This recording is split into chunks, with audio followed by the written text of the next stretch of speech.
Bonjour et bienvenue sur cette nouvelle vidéo.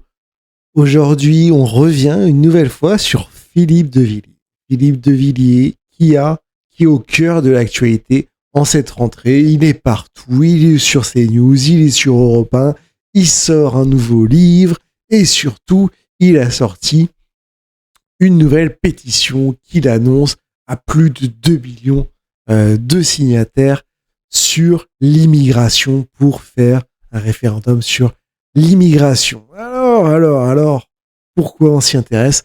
Tout simplement parce que Philippe de Villiers est un vieux briscard de la politique, c'est un vieux fossile de la politique qu'on s'était plus ou moins débarrassé il y a quelques années, qui revient au goût du jour et qui est toujours aussi gênant, comme on a pu le voir déjà dans une précédente vidéo que vous pouvez voir sur ma chaîne, où il nous dit que il a été soigné avec du pastis, et c'est une séquence qui est totalement savoureuse et qui dénote d'une certaine, on va dire, je sais pas, moi je trouve ça cringe, je trouve ça la déchéance de la vieillesse. Enfin bref, là, on va avoir une nouvelle séquence où il va revenir sur sa pétition sur l'immigration, et c'est un moment de télé vraiment plein de cringe, comme vous allez pouvoir vous en rendre compte. Le système panique. Alors, regardez les attaques. Parce que moi, je suis un vieux briscard, donc on me la fait pas. C'est pas Libération qui me fait peur. Ni Ouest France, le journal woke. Vraiment, quand je vois ça, moi, c'est vraiment, j'ai l'impression d'avoir le petit vieux, limite au PMU, là, qui raconte à des petits jeunes qui sont incrédules, qui le regardent gênés. Regardez bien la tête des gens à côté, et tout dans le rythme, dans la parole, dans les termes, font vraiment, c'est comment des gens peuvent s'intéresser à lui, prendre ses orientations, c'est assez malaisant.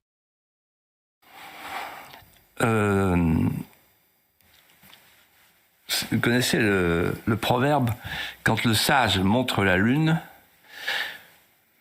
l'imbécile regarde le doigt. Vraiment à la tête des deux là qui le regardent, bon alors tu vas lâcher tes phrases, tu vas dire ce que tu as à dire, là ça commence à devenir long, tu les sens un petit peu gênés quoi. Donc là, ils se sont focalisés sur l'idée suivante. Ah mais on peut pas vérifier les chiffres, etc.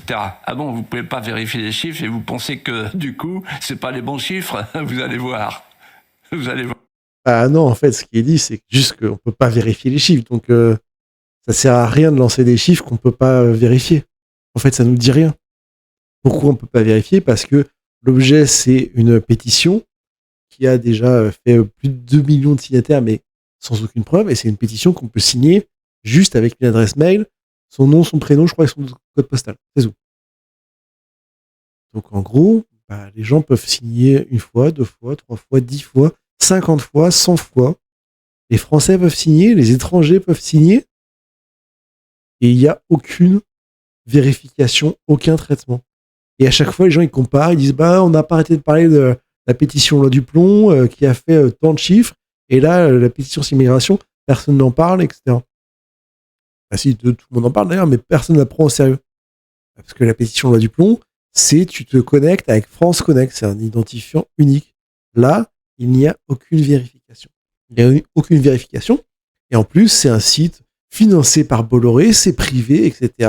Il n'y a aucun huissier, il n'y a aucune vérification des chiffres, et des gens disent que ils ont mené des analyses avec des logiciels, avec des traitements de données, et que a priori les chiffres affichés par le compteur sont pas cohérents, ou ils ont essayé d'envoyer des tests avec 100 signatures en une minute. Donc déjà, c'est 50 signatures qu'une personne aurait envoyées seule, donc déjà, et que le compteur comptait pas.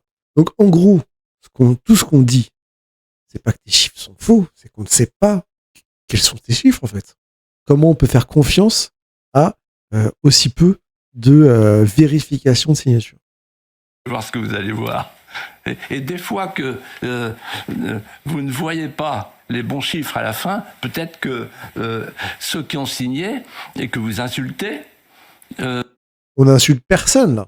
On dit que tu donnes une pétition qu'il n'y a aucun moyen de vérifier.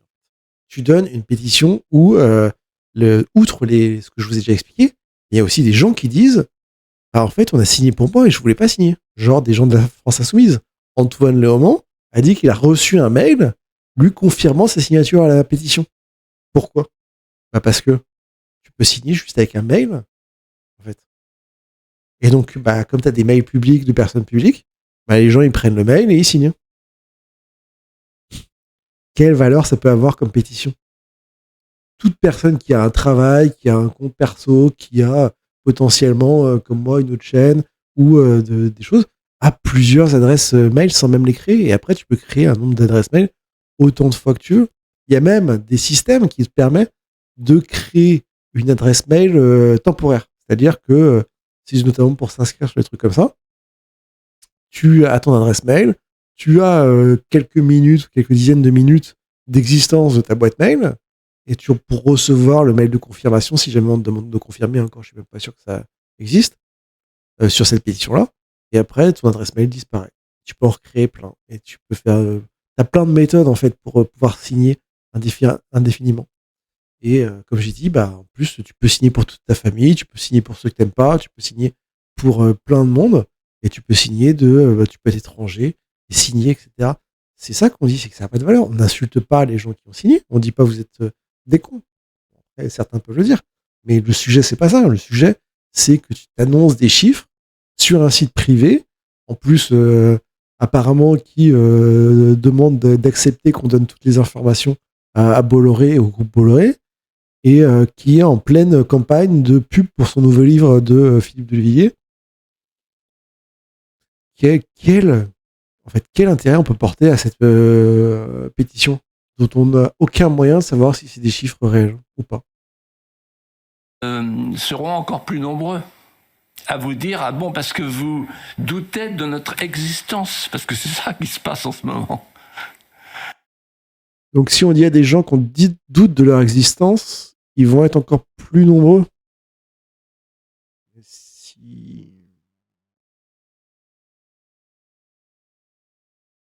Si quelqu'un qui est en gros pas dans son camp, on ne doute pas de son existence puisqu'il n'est pas dans son camp. Mais alors, comment ça fait plus de chiffres ?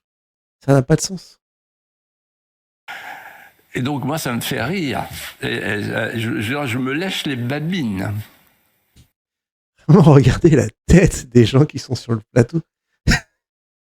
Entre rire et gêne, en fait. Ils se demandent qu'est-ce que je fais là à écouter ce petit vieux là qui déblatère tous les jours sur CNews, sur Europe 1, et qu'on lui donne de l'audimat pour l'écouter déblatérer comme ça. Et regardez vraiment la gêne.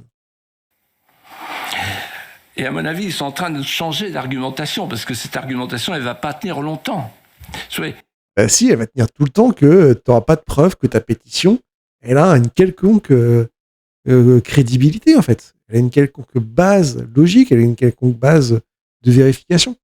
En fait, mets un système de vérification, fais appel à un huissier qui va vérifier que ton compteur, il affiche les bons chiffres sur la base des signatures, que les signatures sont vérifiées, que je sais pas s'il y a un contrôle d'IP un minimum, même si ça peut être contourné, mais un minimum qu'il y a un contrôle d'IP que tu peux pas signer, et encore même un contrôle d'IP, c'est pas possible, parce que tu peux être plusieurs dans la même famille, et un minimum de contrôle, quoi, ou je sais pas, un système, quoi. C'est l'argumentation des gardes-côtes, vous connaissez les agréés. Il y a un tsunami qui arrive, pour reprendre l'expression d'Eliott, il y a un tsunami qui arrive, et les gardes-côtes agréés qui disent faudrait quand même aller vérifier que c'est pas une petite vaguelette. Voilà. Et donc...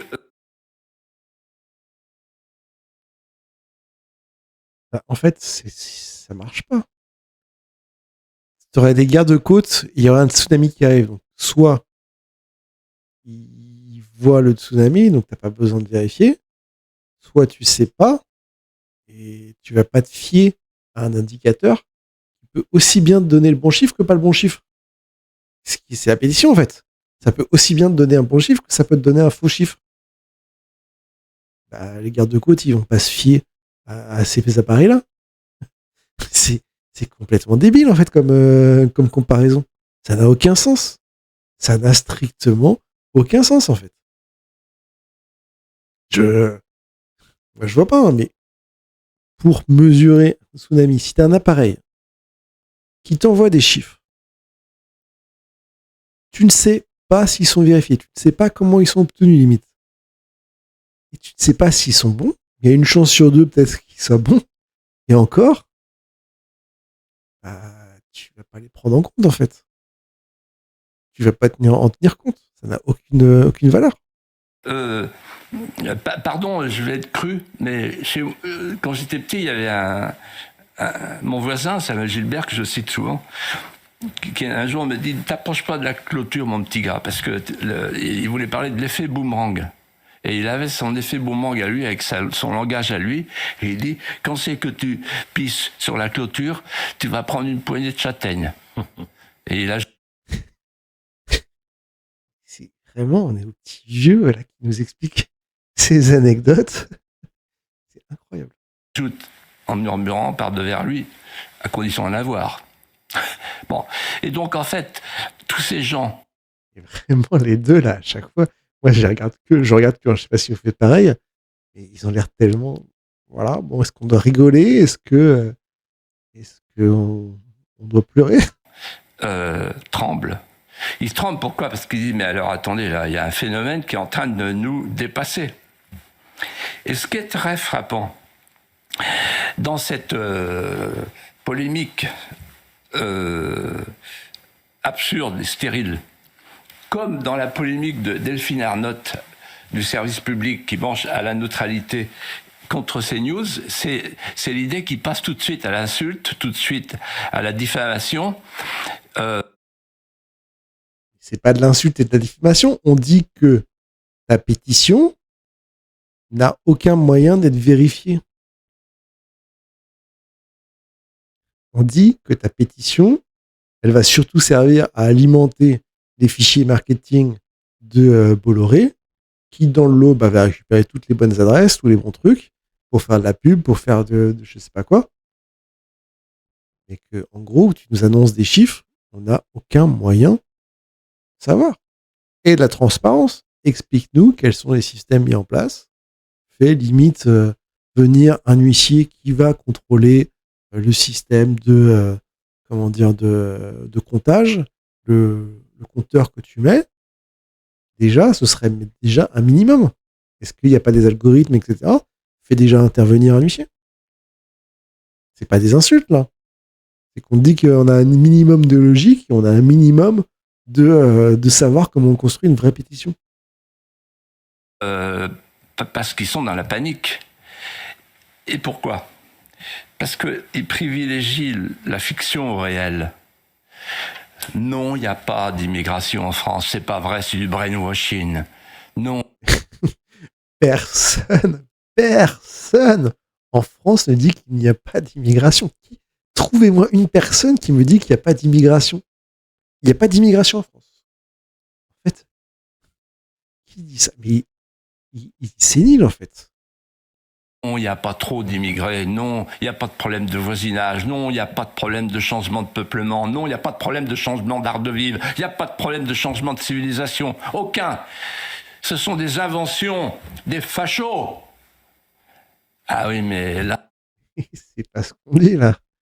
Ce qu'on dit, ce qu'on parle, le sujet, là. Tu peux t'envoler, tu peux crier les fachos, etc. Ce qu'on te dit, je vais essayer de te l'expliquer calmement, c'est que tu fais une pétition en disant que c'est un grand succès, il y a tant de monde, etc. Sauf que tu peux signer 1000 fois, 10 000 fois par personne. Tu peux signer de tous les pays du monde et tu peux signer pour d'autres personnes. Donc ta pétition n'a aucune valeur. C'est ça que tu dis. Après, il y a d'autres sujets, bien sûr, que tu as évoqués. Et c'est un autre sujet, c'est une autre discussion. Si tu veux prouver ta parole, te base pas sur un truc qui n'a aucune valeur. Là, les pétitionnaires, ils pensent pas ça, eux. Ils nous regardent en ce moment, pour beaucoup d'entre eux, et ils disent, il a raison. Voilà. Et donc, moi, je suis chargé d'une mission. C'est une charge morale qui me dépasse, qui me surpasse, qui m'efface. Il faut aller jusqu'au bout. Et des belles rimes. Ça, l'enchaînement de rimes a été pas mal, quand même. Je dois reconnaître ça. Il y a encore un petit peu d'étincelle dans ce petit cerveau. Voilà. C'était juste pour vous partager ça. Pour se dire que c'est vraiment l'homme de l'année d'après. Alors, voilà, excusez-moi. C'est l'homme de l'année d'après Valeurs Actuelles. Il est tous les jours sur CNews. C'est rediffusé le lendemain sur Europe 1. Il est partout dans les médias. Il sort un livre. Il est, comme je vous ai dit, homme de l'année de Valeurs Actuelles. Tout le monde aussi sur les réseaux parle de lui pour l'élection 2027. Lui disent de rejoindre un coup Zemmour, un coup les souverainistes, etc. Mais beaucoup le voient comme nouvel homme providentiel qui reviendrait des morts pour pousser le camp en 2027. Je suis désolé, mais là, c'était la deuxième vidéo sur lui. Il est extrêmement malaisant. Il est extrêmement... il n'a pas la carrure d'un homme d'État. Il n'a pas la carrure de quelqu'un qu'on suit. Alors vous allez me dire, c'est que deux extraits, etc. Ça voit tout ça, etc. Ben, on regardera plus tard 2 extraits de choses. Mais moi, je viens d'une génération où Philippe de Villiers, c'était vraiment le guignol, quoi. Il avait une marionnette au guignol, on se moquait de lui, etc.